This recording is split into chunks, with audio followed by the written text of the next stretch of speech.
Damos la palabra a la doctora Cristina Seade, quien tiene un doctorado por la Universidad de, seguro que lo voy a pronunciar mal, pero bueno, haré mi mejor esfuerzo, Göttingen, en Alemania. Es ingeniera agrónoma y actualmente trabaja en el Instituto de Geología de la UNAM.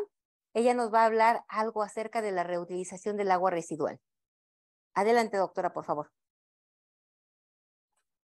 Sí, muy buenas tardes, tengan todos y todas ustedes. Muchísimas gracias por la invitación a participar en este congreso. A mí me han pedido que yo hable del caso de estudio del Valle del Mezquital, y pues eso es en donde nosotros como grupo de trabajo ya llevamos 30 años trabajando en esta zona. Y pues primero explicarles que la Cuenca de México, que es una cuenca cerrada, una cuenca endorreica, está conectada con el Valle del Mezquital a través de hoy en día, pues ya son 4 incluso los sistemas de drenaje que conectan a esta cuenca cerrada de México con la cuenca del Pánuco hacia el norte. Estas conexiones todas fueron construidas, una ya desde la época de la colonia y otra más en el Porfiriato, y las otras en los años 70, y el último pues se inauguró hace creo que 2 o 3 años, justo al inicio de la pandemia. Y pues la idea de conectar estas dos cuencas, o la motivación principal, siempre ha sido evitar inundaciones en la cuenca cerrada del Valle de México. Esas inundaciones ocurren recurrentemente desde épocas prehispánicas. Hay eventos extraordinarios de lluvia que llevan a grandes catástrofes, pero también cada año en los eventos copiosos de lluvia siempre se inunda, la ciudad se sigue inundando. Con todo este esfuerzo de drenaje nunca se ha resuelto el problema de las inundaciones en las partes bajas del Valle de México. Y pues otro tema que quiero hacerles ver aquí es que este sistema Cuenca de México, Valle del Mezquital, no solo se limita a estas dos cuencas, sino, bueno, se extrae agua subterránea de la Cuenca de México para abastecer de agua de consumo a los habitantes de México. Y hoy en día incluso ya se importa 16 metros cúbicos de la cuenca del Lerma para lograr pues cumplir con ofertar más de 60 metros cúbicos por segundo a la gran población del Valle de México. Y pues esta agua de desecho y también la de escorrentía se exporta hacia la cuenca del Alto Pánuco, y ahí más o menos se exportan pues en promedio anual 52 metros cúbicos por segundo. Entonces, como ustedes pueden ver, se trata aquí de un sistema lineal de transporte de agua que involucra 3 cuencas. Y pues esto de colectar el agua de drenaje en la Cuenca de México y mezclarla con la escorrentía para mandarla al Valle del Mezquital, pues se empezó a pensar en un inicio con la idea de resolver, y lo puse aquí entre comillas, el problema de tratamiento de agua, porque pues simplemente se desechaba hacia otro lado. Cómo se ha resuelto este problema de las aguas hervidas desde la Edad Media en muchas ciudades en el mundo. El sistema, pues además llevó después a proveer de agua para riego a una zona semiárida, que es esta zona del Valle del Mezquital, y pues ahí se utiliza entonces esta agua oficialmente desde 1912, donde se publicó un decreto en el Diario Oficial de la Nación que ya permitía usar estas aguas para riego agrícola. Y pues esto beneficia a esta zona semiárida donde solamente llueven entre 400 a 700 milímetros de lluvia al año, y pues ha permitido tener aquí rotación de cultivos de alfalfa y maíz, más otros cultivos que luego entran como segundos cultivos después del maíz. Y pues todo esto es posible gracias al aporte de agua de bajo costo todo el año y al aporte de nutrientes que contienen estas aguas. La ruta del agua pues va a través de estos grandes sistemas de drenaje y luego por un sistema de canales de riego que han sido, esta red de canales se ha ido ampliando conforme fue creciendo el volumen de agua que se desechaba hacia el Valle del Mezquital. Parte de esta agua se puede guardar temporalmente en un sistema de presas para que esté disponible, sobre todo en la época seca, y pues se infiltra esta agua a través de las parcelas y las filtraciones de agua alimentan a un acuífero superficial que en algunas zonas brota otra vez como manantiales y esos manantiales pues se utilizan hoy en día como fuente de abastecimiento de 700,000 habitantes en el Valle del Mezquital y además se pueden usar para acuacultura y sobre todo también en balnearios como ven aquí en la imagen. Y pues finalmente este sistema expone a agricultores y a consumidores, tanto de agua como de los cultivos, a pues diversos contaminantes. Otra cosa que quiero mencionar aquí es que en el Valle del Mezquital tenemos dominantemente a estos tres tipos de suelo y en cualquier sistema que rehúsa riego para aguas residuales es importante considerar la capacidad filtro que tienen los suelos a donde se va a aplicar el agua, porque de esto dependerán los efectos ambientales y en la salud que pueda tener esta práctica. Entonces les presento, en el Valle del Mezquital tenemos suelos de tipo leptosol, que son relativamente someros sobre ya sea toba volcánica o caliche.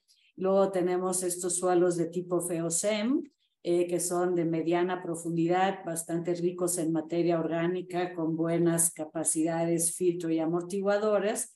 Y finalmente suelos de tipo vertisol, que son más arcillosos, más profundos y que tienen las mejores capacidades filtro y amortiguadoras, mientras que los leptosoles, por su mediano espesor y su textura intermedia, pues no tienen tan buenas capacidades filtro.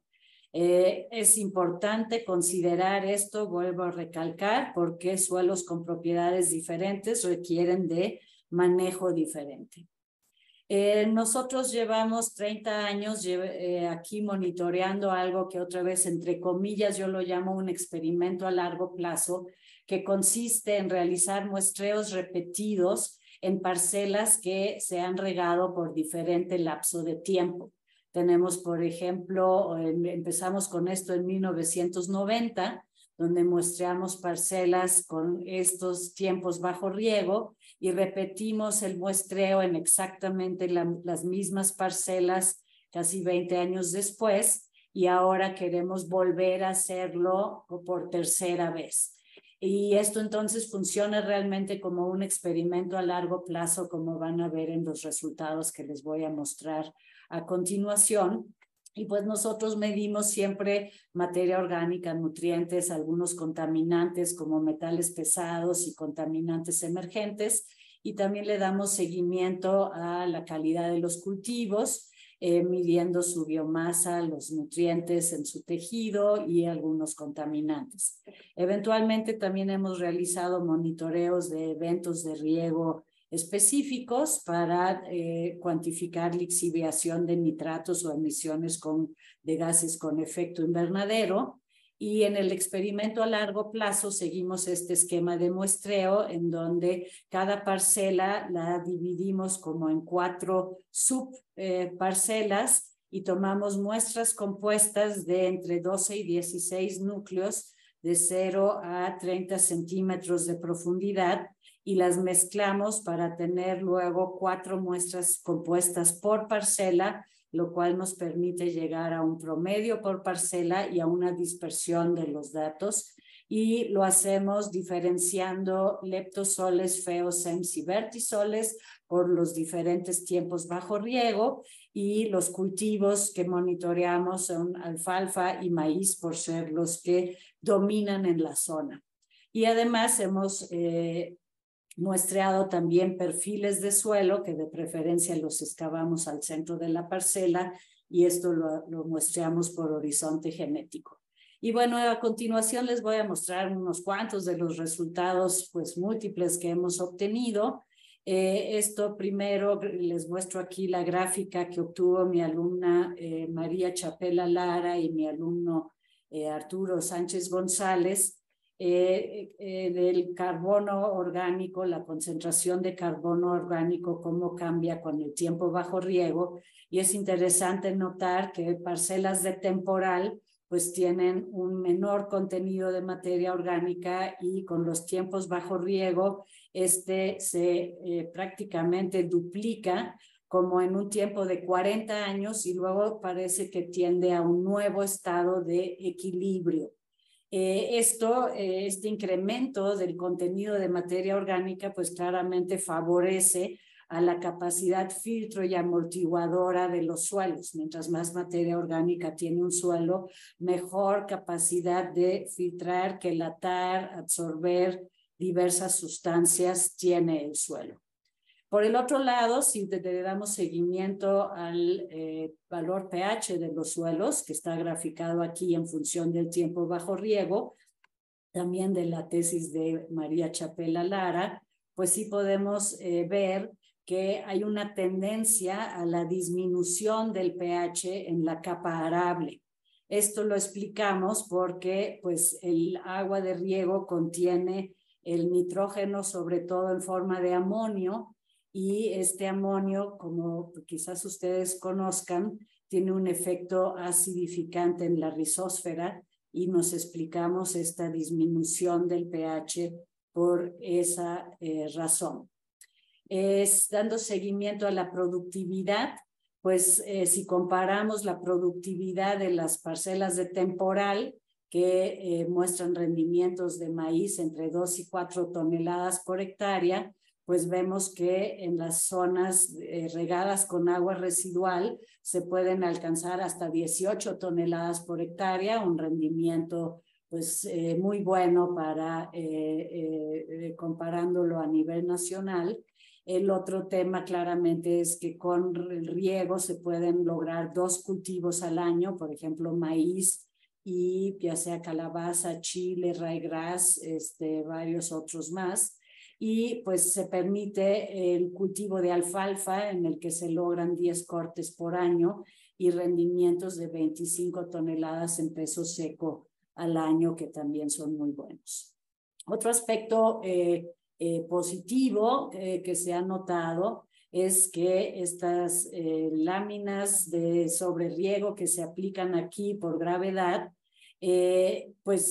han provocado una recarga incidental de este acuífero superficial. El Servicio Geológico Británico realizó a finales del siglo pasado un estudio hidrogeológico muy completo y detallado, y cuantificó esta recarga incidental del acuífero en 25 metros cúbicos por segundo.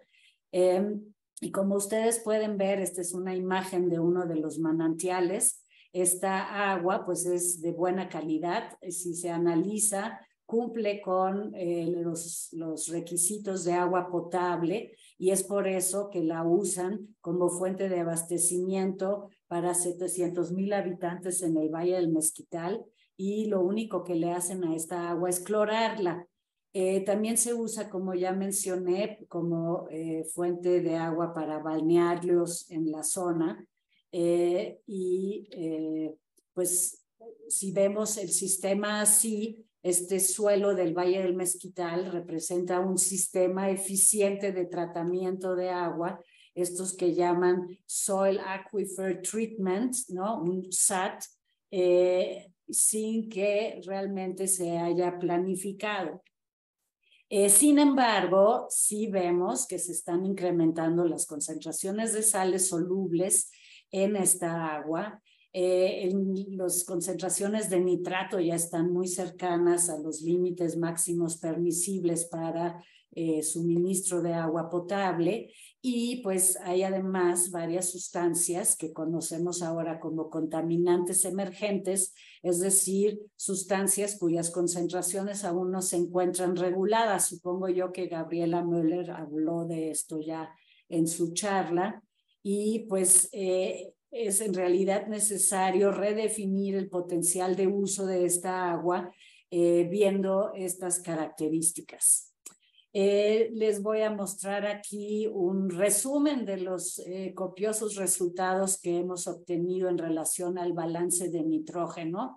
Aquí ven ustedes el aporte por el riego, oscila entre 500 y 800 kilos de nitrógeno por hectárea al año a las parcelas, que es una cantidad enorme, siendo que el maíz en dosis altas de fertilización se le aplican cuando mucho 400 kilos, y más bien se piensa que 180 o 200 son bastante suficientes para alcanzar los rendimientos que aquí se reportan.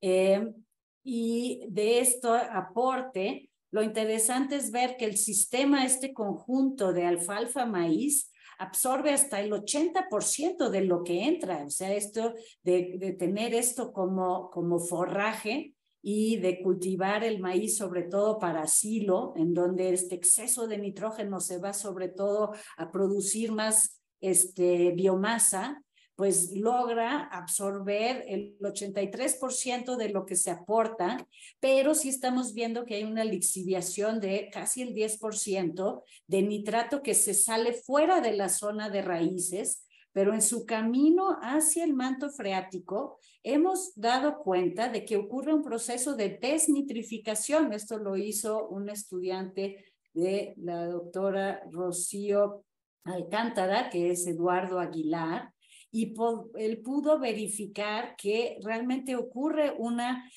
purificación de esa agua de poro rica en nitratos que abandona aquí la zona de raíces, de tal forma que realmente rara vez se rebasa el límite de 50 miligramos por litro de nitrato en el agua subterránea.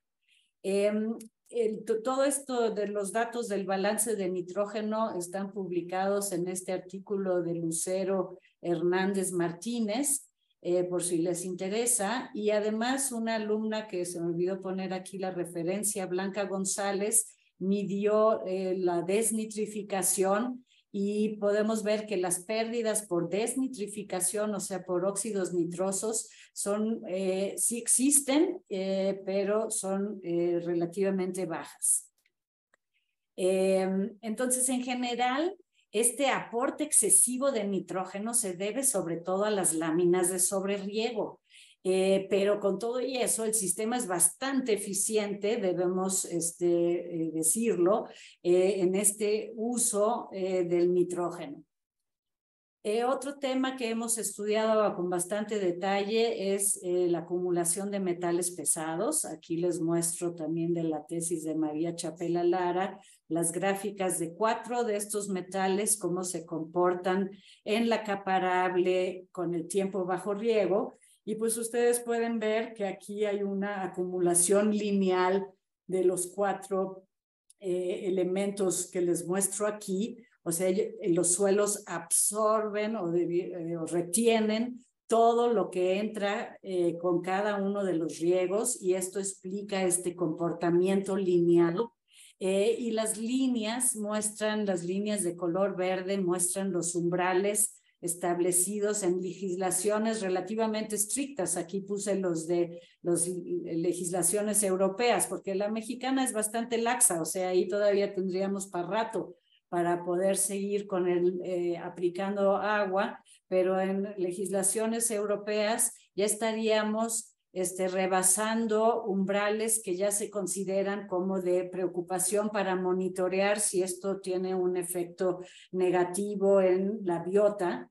Y pues justamente eso lo analizó mi alumno Mario Cayetano. Él midió las concentraciones de estos elementos tanto en alfalfa como en maíz. Aquí les muestro las de alfalfa y ustedes pueden ver que sí, en la alfalfa aumenta igual que en el maíz la concentración de metales con el tiempo bajo riego. Sobre todo en el cadmio vemos un comportamiento que tiene la mayor pendiente, o sea, el cadmio parece ser el elemento que está más biodisponible en estos sistemas y que deberíamos seguir monitoreando con más cuidado.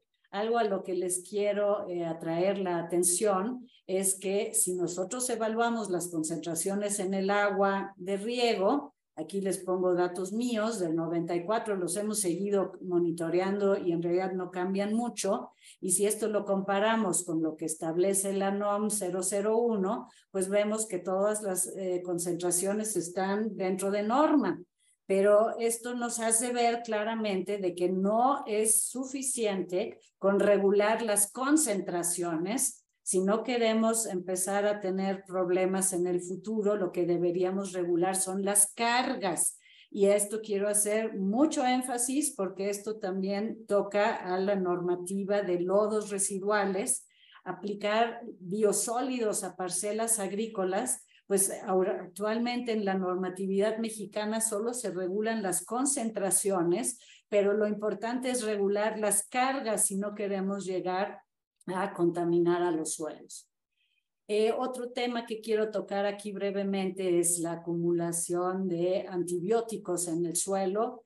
Esto lo hicimos en una colaboración con colegas de Alemania y aquí solo les muestro la concentración de sulfametoxazol y ciprofloxacino con el tiempo bajo riego y es interesante ver que hay un incremento para el sulfametoxazol, pero luego sí parece ser que hay una estabilización porque este fármaco ya está en el mercado desde los 60s del siglo pasado, pero el ciprofloxacino apenas fue aprobado en los 90s y aquí todavía podríamos suponer que esto va a seguir incrementándose con el tiempo. Y pues lo vemos como este efecto de acá del sulfametoxazol, lo vemos como que pareciera que este compuesto se puede descomponer por la actividad biológica, mientras que ciprofloxacino es un compuesto que sí se absorbe fuertemente a las partículas del suelo y ahí podríamos esperar que se siguiera acumulando con el tiempo. En esta lámina les muestro genes de resistencia a sulfonamidas en relación a este gen 16S, que es un indicador de la biomasa bacteriana total que hay en un suelo. Y aquí comparamos parcelas de temporal con parcelas que llevan diferente tiempo bajo riego. Y miren que aquí lo interesante es notar que en cuanto empiezas a regar desde el año 1, inmediatamente aumenta en pues prácticamente 2 a 3 órdenes de magnitud la presencia de genes de resistencia. Este tema nos preocupa porque es un tema de salud que a nivel global preocupa al mundo, el andar diseminando antibióticos a través de, por ejemplo, aguas residuales, lodos residuales, etcétera, en el ambiente, pues lleva a aumentar la presencia de resistencia antimicrobiana y pues ahora estamos estudiando junto con epidemiólogos si esto también ya se nota en el bioma de el intestino, en personas que viven en el Valle del Mezquital, en las bacterias que tenemos en las manos, etcétera, y eso lo estamos trabajando actualmente.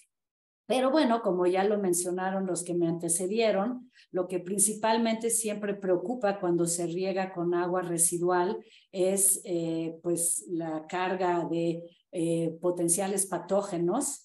Y aquí les muestro resultados en resumen de lo que Enrique Cifuentes del Instituto Nacional de Salud Pública hizo en los años 90, que estudió zonas regadas con agua residual en el Mezquital y las comparó con aquellas de agricultura de temporal y lo hizo para estudió las heces de diferentes grupos de edad, y pues aquí podemos ver que todos los grupos de edad mostraron diferencias significativas de las personas que habitan en zonas regadas con agua residual comparadas contra las de temporal. Pero fue interesante ver que parásitos como Giardia lamplia o Entomeba histolítica no mostraron diferencias significativas entre las dos zonas.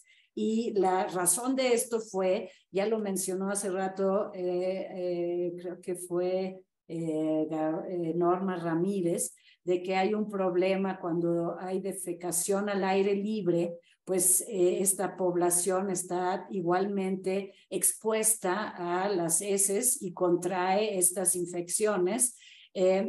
Mientras que la zona de riego con agua residual, pues ahí ya existen excusados de estos WC y entonces ya no hay defecación al aire libre, pero pues el problema de la incidencia de estos persiste justo porque pues hay una concentración importante en las aguas residuales.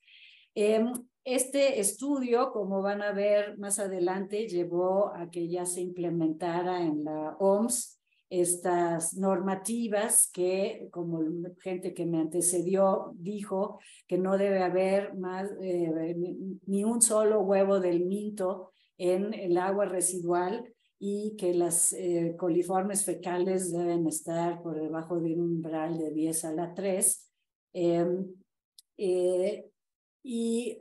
Nosotros, conjunto con gente otra vez del Instituto Nacional de Salud Pública, coordinadas por Horacio Riojas y con epidemiólogos de la Universidad de Michigan, hicimos un estudio epidemiológico en el 2016, pero ahora comparando zonas de riego con agua residual con zonas que riegan con agua de pozo para no tener este problema de la diferencia en la condición socioeconómica, y pudimos confirmar que sí, efectivamente hay un mayor riesgo en la población que está expuesta al riego con agua residual sin tratar.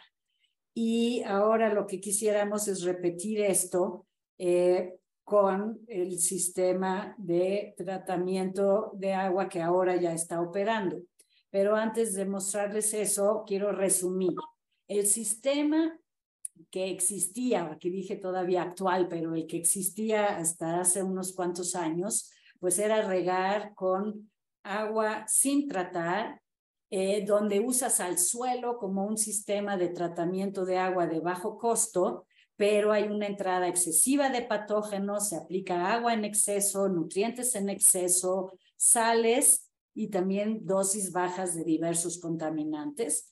Y este sistema ha llevado a un incremento de la materia orgánica del suelo, pero a una acumulación de contaminantes en el suelo.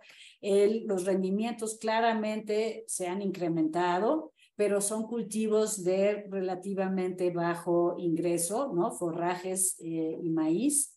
Y hay una recarga incidental del acuífero, pero estamos observando pues lixiviación de nitratos y pues este problema de los contaminantes emergentes.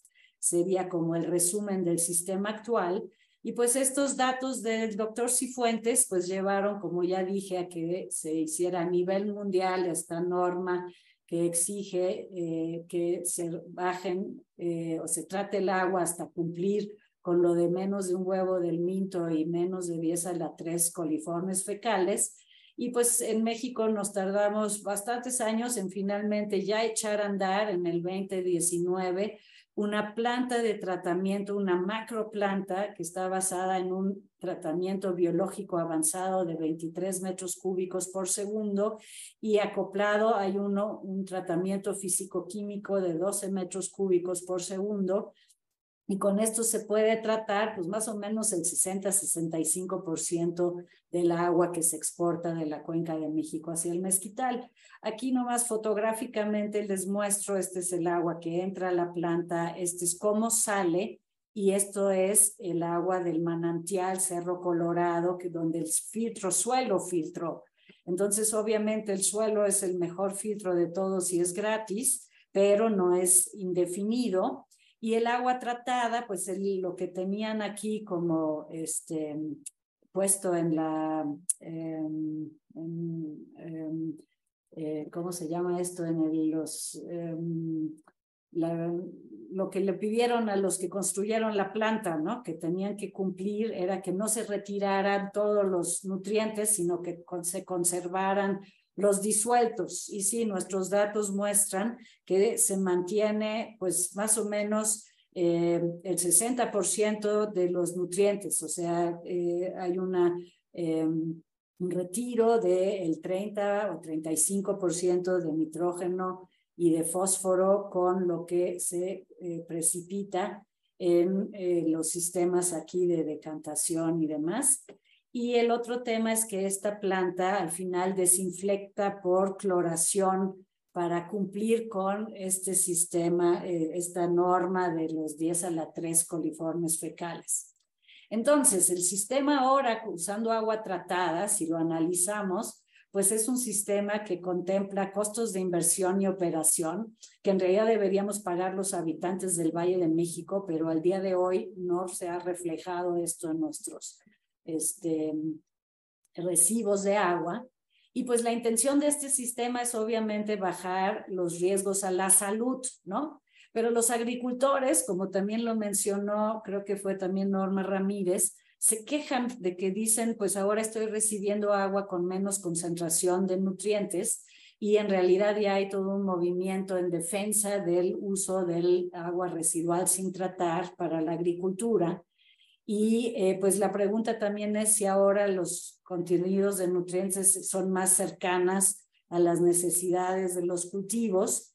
Los contaminantes y los nutrientes ahora se acumulan en los lodos y pues ahora hay muchas nuevas preguntas, ¿no? El efecto tóxico del cloro, si realmente ahora tenemos un mejor empate de nutrientes que se aplican con los que se absorben por los cultivos, aumenta la eficiencia del nitrógeno, qué pasa con la acumulación de sales solubles y si ahora le bajan a la lámina de agua, esto va a llevar a una disminución de la recarga y entonces ya no va a haber la misma cantidad de agua disponible para las fuentes de abasto. Y pues todo esto es lo que hoy día estamos analizando en un experimento, en una estación de lisímetros. Lisímetros son monolitos que extraemos tal cual están en zonas ya regadas por mucho tiempo y los llevamos a esta estación que está aquí en Ciudad Universitaria. Los instalamos sobre balanzas y podemos monitorear perfectamente todas las entradas, todas las salidas, y también con diferentes sensores a diferente profundidad, pues procesos del balance hídrico, balance de nutrientes y de contaminantes.